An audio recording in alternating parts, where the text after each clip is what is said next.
एकदा एक राजा होता. तो खूप म्हातारा झाला होता.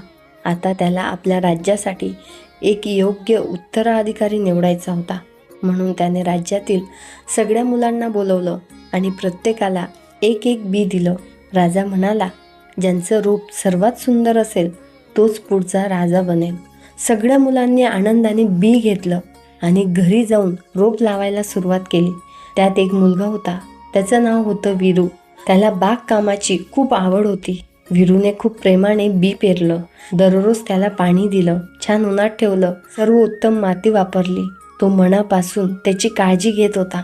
पण काही दिवस गेले, आठवडे गेले, तरीही त्याच्या कुंडीत काहीच उगवलं नाही. वीरू खूप चिंतेत पडला, पण तरीही त्याने प्रयत्न सोडले नाहीत. शेवटी तो दिवस आला ज्या दिवशी सगळ्यांनी आपापली रोपे राजाला दाखवायची होती. बाकी सगळ्या मुलांनी सुंदर, हिरवीगार, रंगीबिरंगी रोपे आणली होती, पण वीरूच्या कुंडीत काहीच नव्हतं. क्षणभर तो घाबरला, पण त्याने विचार केला, जे आहे तेच खरं दाखवायचं.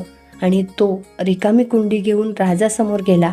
राजा एक एक रोप पाहत होता. शेवटी तो वीरूजवळ आला. रिकामी कुंडी पाहून राजा हसला आणि अचानक राजाने वीरूलाच विजेता घोषित केलं. सगळे आश्चर्यचकित झाले.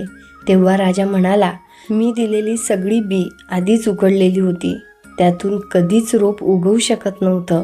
म्हणजेच ज्यांनी रोप आणली त्यांनी बी बदललं. पण वीरू हा एकटाच मुलगा आहे ज्याने प्रामाणिकपणा निवडला.